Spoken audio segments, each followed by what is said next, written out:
Olá, uma boa tarde a todas e todos que já estão nos acompanhando.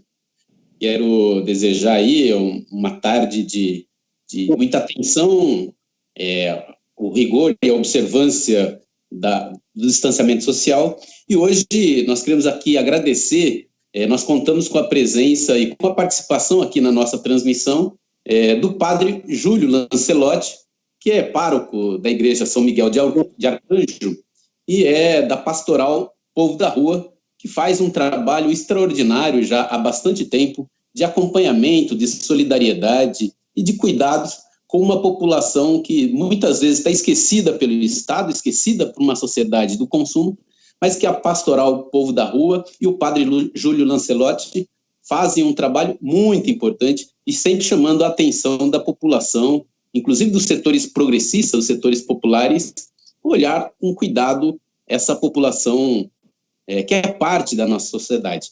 Padre Júlio, uma boa tarde, portanto, para o senhor. A gente quer agradecer mais uma vez e queria deixar uma pergunta para o senhor aqui, para a gente iniciar essa conversa. O senhor tem levantado uma questão muito importante, e particularmente nesse momento da pandemia, né, da propagação do vírus, que é a situação da população que vive na rua, e que, nesse momento de propagação do vírus, é um risco imenso elas permanecerem nas ruas sem assistência, enfim.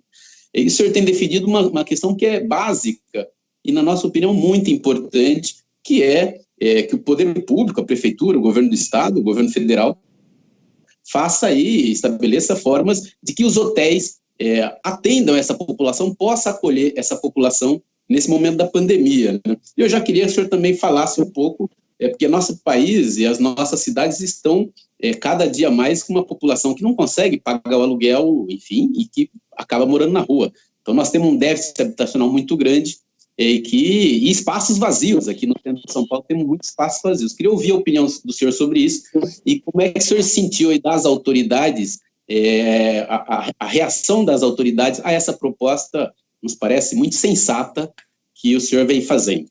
Uma boa tarde. Boa tarde, eu agradeço a oportunidade de estar com você, com todos que estão nos acompanhando. O que é importante, a rede hoteleira que está ociosa nesse momento, poderia acolher parte da população de rua, principalmente mulheres com crianças, casais com crianças, pessoas idosas, pessoas que estão mais vulneradas nesse momento e que precisam de proteção social.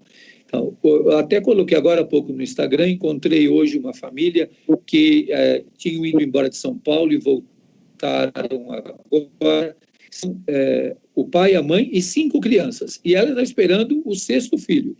E eles estão num abrigo da prefeitura, só que a mãe e as crianças ficam num lugar e o pai no outro lugar. Ora, na hora me causa uma indignação, porque esses governos que gostam de fazer discursos sobre a família e defender a família, separam o pai das crianças. As crianças pequeninas estavam agarradíssimas com o pai, porque eles ficam durante o dia na rua, à noite que eles vão para o abrigo. Se eles estivessem na rede hoteleira, e a rede hoteleira tem feito uma coisa boa, que é abrigar profissionais de saúde, médicos e demais profissionais de saúde dos hospitais e não estão voltando para casa. Mas ainda assim há vagas, há disponibilidade, principalmente de uma rede hoteleira mais popular, há a rede de hostels que poderiam estar acolhendo essa família e essas crianças ficarem junto do pai, junto da mãe. Então, isso é uma medida que tem sido tomada em muitas cidades do mundo neste momento, até Londres está fazendo isso, e há cidades no estado de São Paulo e também pelo Brasil que estão tomando essa providência. E isso faria com que essas pessoas tivessem um lugar adequado para não ter que ficar no abrigo da prefeitura durante a noite e durante o dia tem que ficar. E também o que tem me causado espécie e me deixa assim indignado é de que Os centros de acolhida e de convivência da prefeitura não estão oferecendo máscaras, não estão oferecendo álcool em gel, não estão oferecendo condições para que essas pessoas sejam protegidas e, principalmente, isso é uma coisa que vocês poderiam nos ajudar muito, a dificuldade que a população de rua está em ter acesso ao site da Caixa Econômica Federal para se inscrever e receber o auxílio emergencial que o governo federal disponibilizou, mas que aos mais pobres não chega, aos mais desprotegidos não chega. Imagine que o site da Caixa Econômica pede que tenha SMS.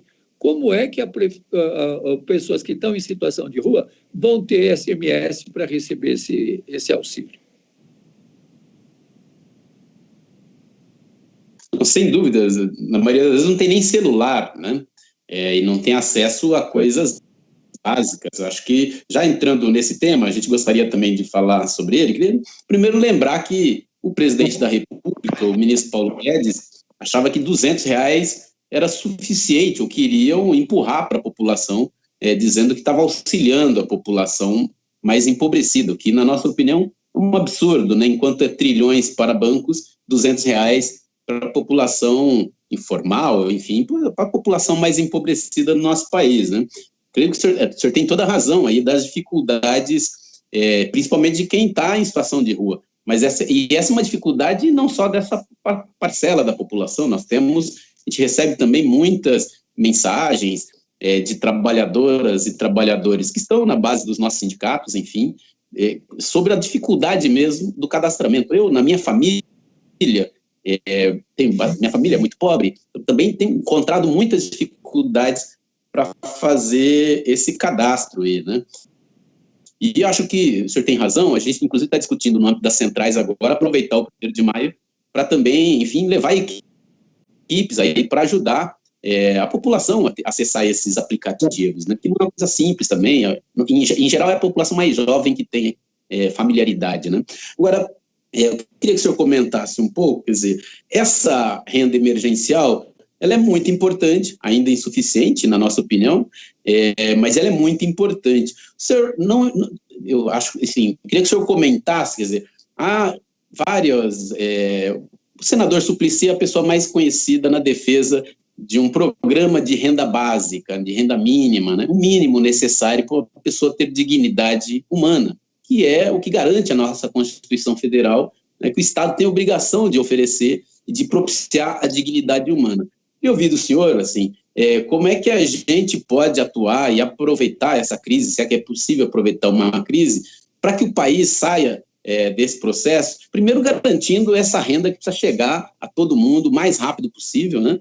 Mas que a gente tenha no país uma renda básica que garanta a cidadania, que garanta um mínimo de dignidade humana a milhões e milhões de pessoas num país como o nosso que tem riquezas suficientes para fazer isso, né?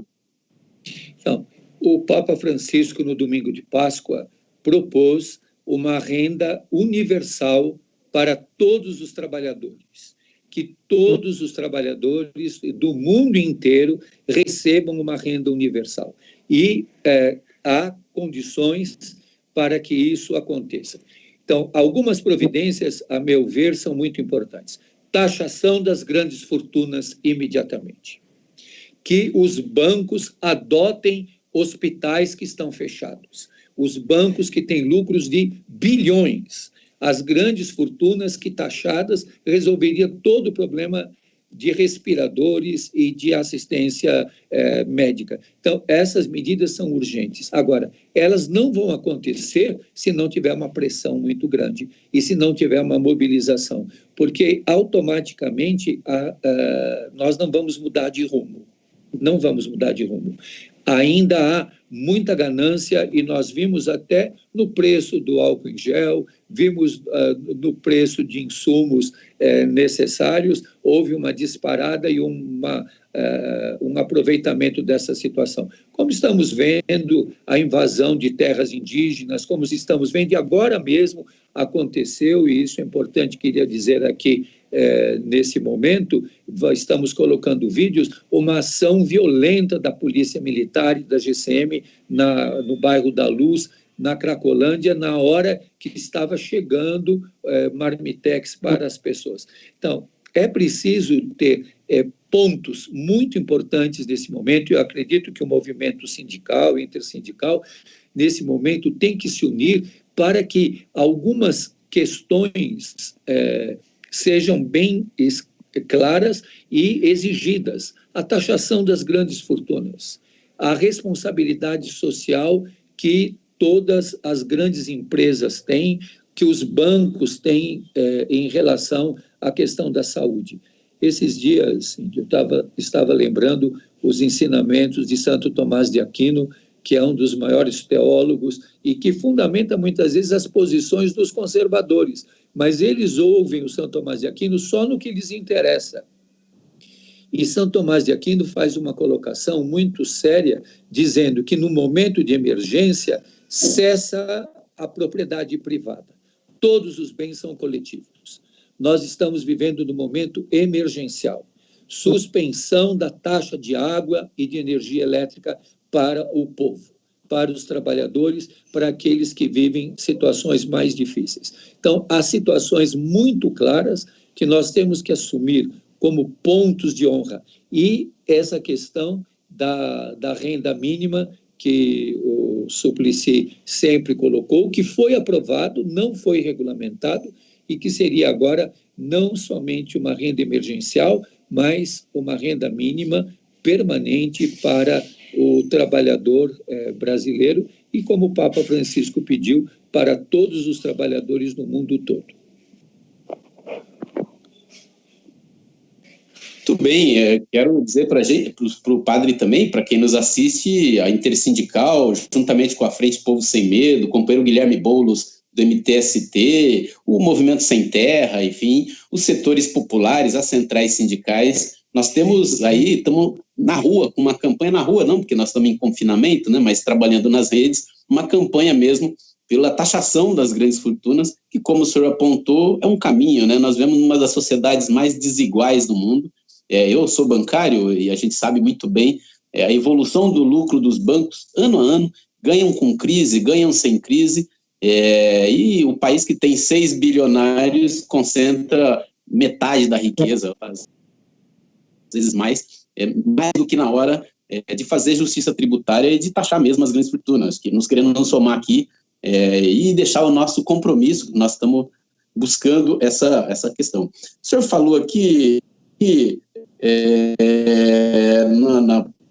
na expressão do Papa Francisco, que me parece ser uma das figuras mais importantes do mundo na atualidade, uma pessoa que vem chamado à razão, enfim, apontando os principais problemas que assolam a população, e o Papa Francisco não se cansa de lembrar que o mercado não vai trazer soluções para o nosso povo, para os povos, né, para os países do mundo, porque o mercado quase sempre coloca o lucro acima de tudo, né? A propriedade, como o senhor disse aí, acima da vida, o lucro acima da vida. E nós estamos num momento de crise econômica, onde os economistas, enfim, os especialistas têm dito que não se sai de uma crise dessa se o Estado não assumir um papel, seja de coordenar na economia, seja de prover políticas públicas, né?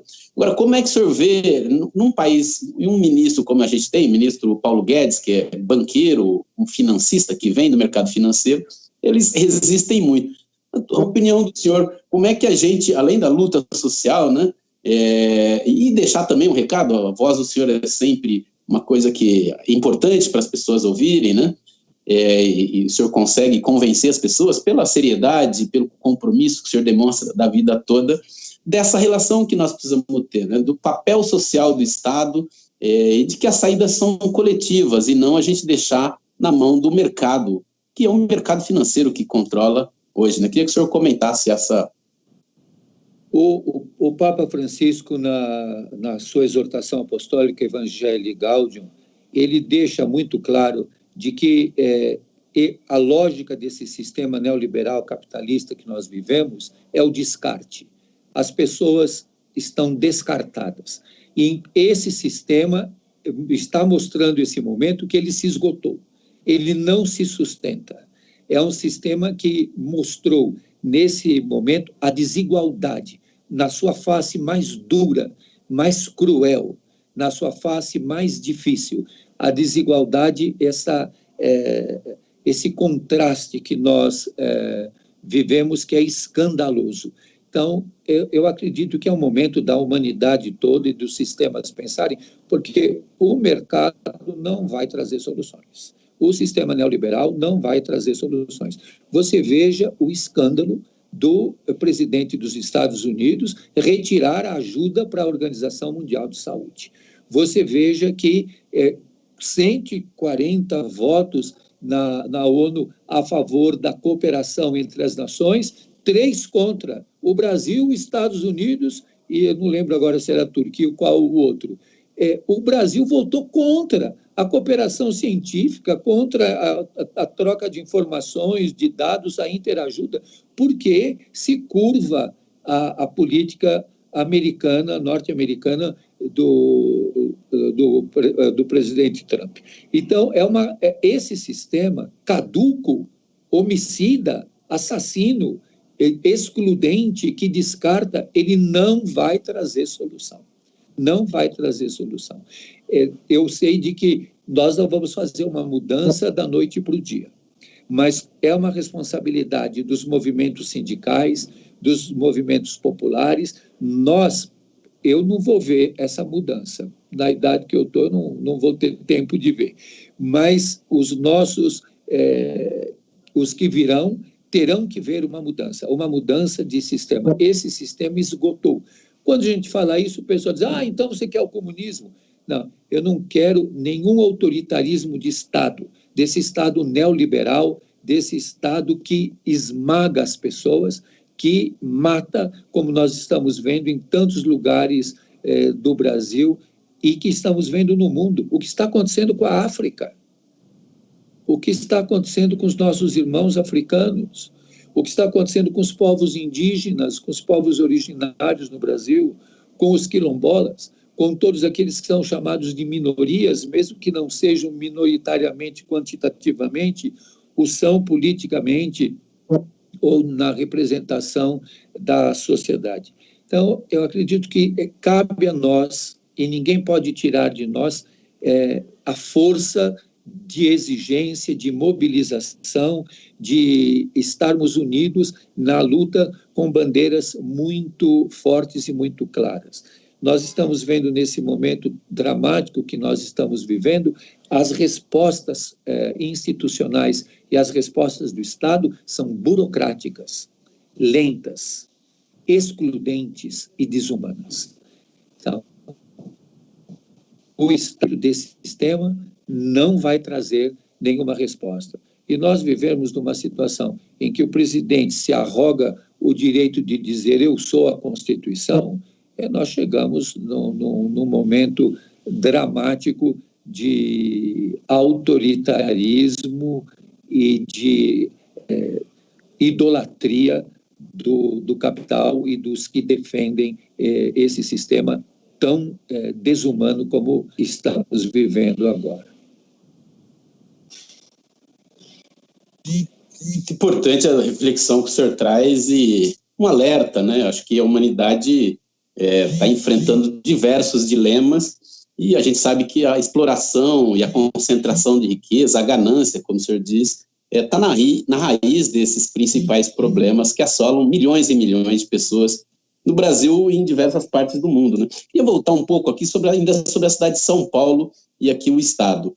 A gente viu o senhor denunciando uma situação que se deu aqui na Cracolândia, no centro de São Paulo, onde o prefeito Bruno Covas e o governador João Dória fecharam os instrumentos, aparelhos públicos ali na região que garantia acesso à água, garantia que a pessoa ali, é difícil, né? A pessoa está numa situação adoecida, de adoecimento, então tem muita dificuldade mesmo para, enfim, verificar e observar o distanciamento social, né? Mas pelo menos água, né? Eu vi na denúncia que o senhor fez, a população ali não tinha água, né? Água para beber e água para se higienizar, né? Como é que está essa situação Eu sei que houve aí uma mobilização, tal, mas como é que está isso? Eles continuam sem, inclusive aquele caminhão de pipa, que volta e meia, eu passo muito ali pelo centro e percebo isso, volta e meia tinha um caminhão pipa ali para as pessoas, o mínimo, não o mínimo. Eu queria que o senhor contasse um pouco se tem algum retorno da prefeitura e do governo do estado sobre isso.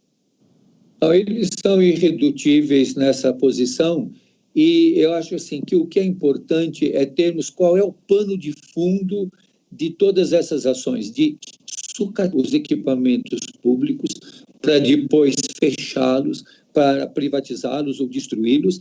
Tem um pano de fundo, é o mercado imobiliário. O que determina o caminho em muito da prefeitura e das ações é o mercado imobiliário. São os interesses econômicos. Nós estamos vendo isso pelo Brasil todo e aqui em São Paulo.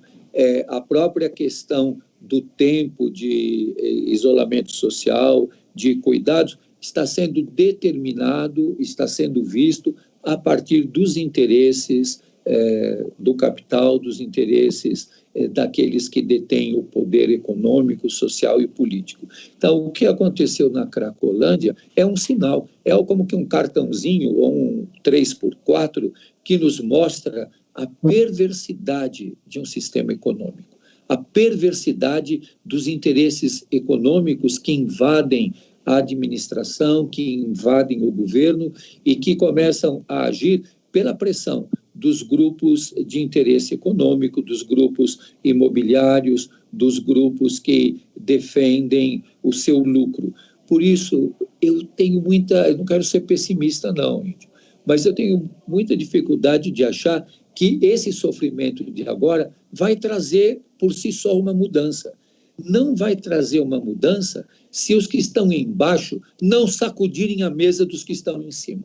Se os que estão embaixo não puxarem a toalha dessa mesa e derrubarem tudo no chão. Se os que estão embaixo não gritarem muito e não se mobilizarem, buscando nesse momento as brechas desse sistema. Nenhum sistema ele é tão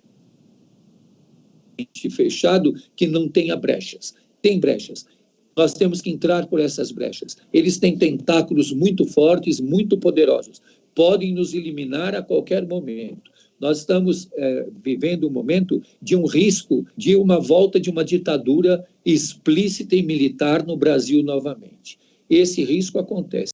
E grupos como sindicatos intersindicais, grupos de trabalhadores e grupos de movimentos populares e grupos de igrejas que são aliados dos movimentos populares e do povo, estão na mira dessas pessoas. Então, você vê o próprio jornal Estado de São Paulo publicou nesta semana que 5 milhões e 500 mil pessoas invisibilizadas vão ficar fora do auxílio. Você acha que isso não é premeditado? Você acha que isso acontece por acaso? Você viu que o TRF1 derrubou a exigência do CPF para se conseguir essa ajuda e que o STJ derrubou essa proposta ou essa decisão do TRF1, então, agência do CPF. Quando isso está presente, o que é que está no pano de fundo? O que é o mais importante? A vida do povo, a vida do desempregado, a vida do desvalido. E eu queria aproveitar e dizer para você, nós temos feito uma sugestão muito clara para a Caixa Econômica Federal, mas que a gente não consegue chegar lá. Que os moradores de rua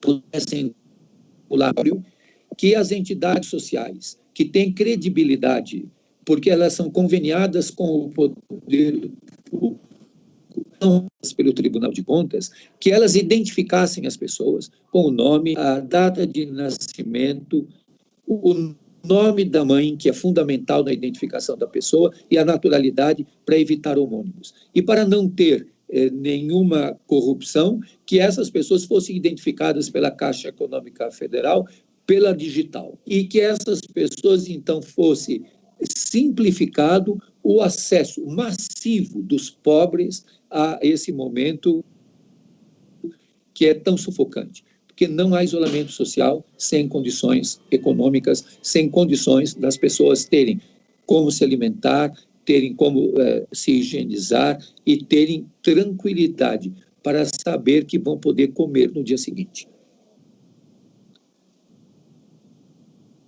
Muito bem, acho que, primeiro, o senhor tem dito muito bem, existe tecnologia, existem diversos cadastros, seria muito possível fazer o pagamento dessas pessoas com essas ressalvas, essas retaguardas que o senhor aponta, e a impressão digital, né, que evitaria qualquer fraude, né?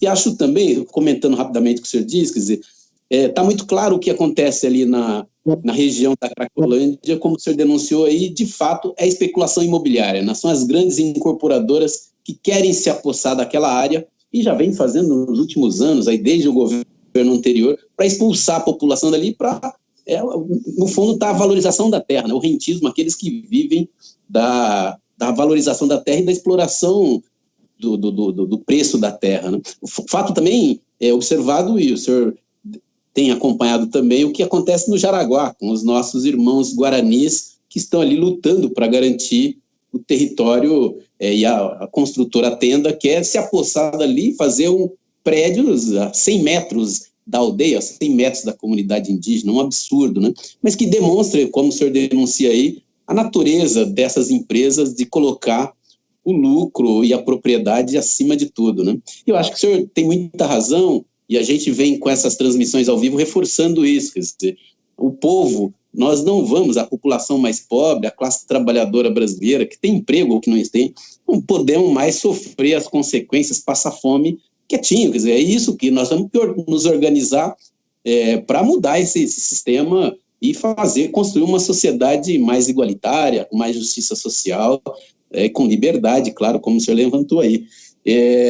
Só apontar, eu sei que a gente já tomou bastante do tempo do padre aqui, mas para a gente ler aqui algumas participações, bastante gente já respondeu algumas perguntas. O Osmar Negreiros, que é um trabalhador químico aqui, mandou um parabéns, senhor.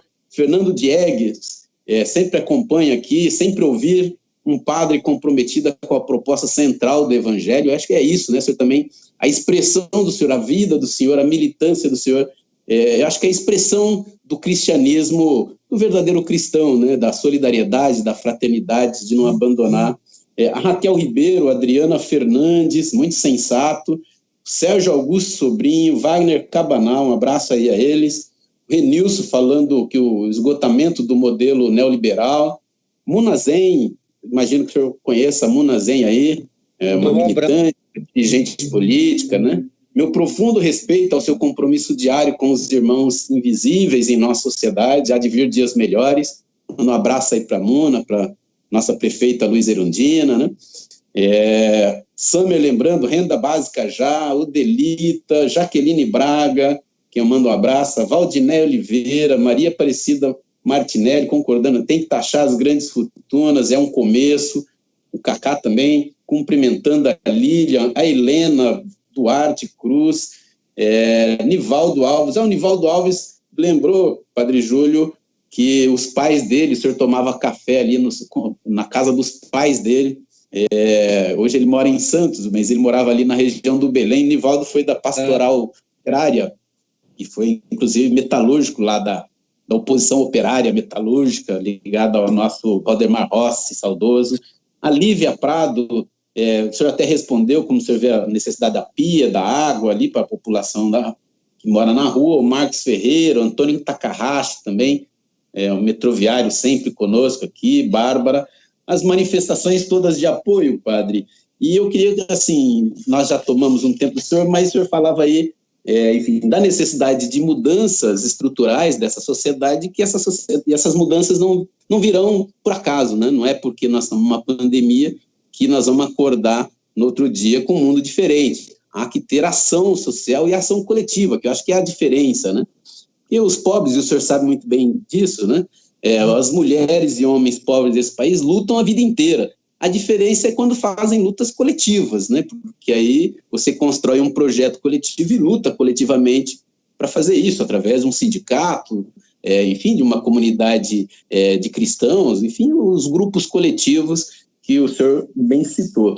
Agora, até para a gente ir buscando aqui a consideração, um dos valores que eu imagino, e é o tema dessa conversa central, né, que é o papel da solidariedade humana, né, que é o papel da fraternidade, da justiça social, ao contrário do que a gente viu e viveu. Os valores foram pregados aí pela mídia, pelo poder econômico, do individualismo, né, de que a felicidade vem através do consumo, enfim, de que para você subir na vida você tem que passar por cima do outro, o egoísmo, o individualismo, essa ideia de que você precisa acumular riqueza, e nos parece que isso é tão banal, né? Assim, a importância da gente poder viver, eu acho que isso que dá sentido para as organizações, que é a luta por uma sociedade livre, democrática, justa, mais igualitária, seis pessoas controlar quase toda a riqueza do país, né, e do mundo, e isso num país de riquezas, e um país com muitas possibilidades, né? O senhor acha que, enfim, nós estamos numa campanha, como o senhor falava aí, primeiro de uma rede de solidariedade das organizações, a Frente Povo Sem Medo, a Frente Brasil Popular, enfim, estamos buscando construir essa rede de solidariedade, sem, claro, substituir o papel do Estado, né? Acho que isso também nos ajuda a fazer pressão para que o Estado cumpra o seu papel. Agora, também, a humanidade, nós não podemos, isso não é natural, mas nós não podemos achar que nós vamos sair disso e vamos repetir do mesmo jeito, quer dizer, nós precisamos colocar valores da vida, valores da fraternidade, da solidariedade acima do lucro. O que o senhor pensa sobre isso? E um pouco uma mensagem de esperança, porque através dos movimentos sociais a gente vem buscando construir essa plataforma de luta, né? E temos certeza da necessidade dela, né? Porque gente é para ser feliz, não é para morrer de fome, não é para apanhar do marido, não é para apanhar da polícia porque é jovem negro, né? Porque usa, enfim, é usuário de uma droga. A gente é para ser feliz e merece todo o respeito, e merece que a sua dignidade humana seja preservada e garantida, né? Queria que o senhor nos desse um pouco essa pista, senhor, que não quero colocar ali, mas a nossa esperança é de que a gente saia daqui mais unido, com solidariedade entre os povos, entre a classe trabalhadora, o povo pobre, e com muita disposição de lutar coletivamente para taxar grandes fortunas, para que o Estado cumpra o seu papel, para ter uma sociedade com menos injustiça social, e por que não dizer sem injustiça social, né, com igualdade social, com liberdade, com mais tolerância, diante de um governo que o senhor citou aí, que, na nossa opinião, já deu, um governo que, até pela defesa da nossa democracia, que a gente não pode fechar os olhos para a escalada autoritária que está em curso no nosso país, né? Queria que o senhor comentasse, também deixasse essa mensagem de esperança aí, porque nós achamos que é por aí, nós construir a unidade do povo para lutar, né? Para lutar coletivamente por uma sociedade com liberdade, com igualdade, com justiça social. Olha, eu acho que a nossa esperança, talvez, um padre vai falar isso, mas a nossa esperança é luta. A nossa esperança numa sociedade de classes e numa pandemia como essa, que tem que ser analisada a partir da sociedade de classes, das desigualdades que nós vivemos. Então, a nossa esperança é lutar, é resistir, é incomodar. Nós não podemos pensar que vamos voltar ao normal. Não existe normal. O normal que nós vivemos é sempre a escravidão. O normal que nós vivemos é a exploração do trabalhador. O normal que nós vivemos é a expropriação da vida, é o descarte. Nós não podemos voltar a esse normal. Nós temos que voltar ao que talvez seja considerado anormal, a rebeldia, a negação dessa forma de viver. Então, a esperança que eu desejo a todos que estão nos acompanhando, lutem, não tenham medo de lutar, resistam, enfrentem as forças dos poderosos, não desanimem. Deus caminha conosco na luta, na peleja. A luta é difícil, muitos de nós seremos feridos, muitos ficaremos pelo caminho, mas não vamos desistir. A solidariedade que está existindo agora, ela não pode ser a solidariedade do supérfluo, mas a solidariedade política, econômica, social de uma vida onde todos tenham dignidade e onde todos possam celebrar e festejar a liberdade na diversidade, nas diferenças, superando os contrastes e as desigualdades, e sempre o nosso critério é aquele que é o último da fila, aquele que está pegando o resto, aquele que ainda tem que mexer no saco de lixo. Ele é o nosso critério. Como dizia o saudoso Papa São Paulo VI, enquanto houver um homem sofrendo injustiça, não há motivo para a paz. A paz que nós queremos não é a paz do conformismo, mas é a paz da transformação que vem pela resistência e pela luta. Muito bem, Padre Júlio Lancelotti, sim, fiquei até arrepiado aqui. A gente sabe que o senhor defende mesmo a luta social, que o senhor sempre combateu o conformismo, mas é muito importante ouvir isso, e a gente sabe que tem, sei lá, Padre Júlio Lancelotti, Padre Paulo, lá na Zona Leste também, que a gente tem observa, né, na sua trajetória, um compromisso com a luta social, com a transformação e com uma sociedade onde mulheres e homens e toda a nossa diversidade possa ter dignidade humana, possa viver em plenitude, né, e que a gente possa ter mais tempo para cuidar dos nossos, né, e não ficar o tempo todo sobre a superexploração do trabalho, a superexploração. E por isso, o caminho é a luta. Muito bem, agradeço muito ao Padre Júlio Lancelotti, não apenas por essa entrevista, pelo prazer de conversar com o senhor, mas também pela luta que o senhor faz aí na Pastoral Povo da Rua, junto com toda a militância, com todos os colaboradores.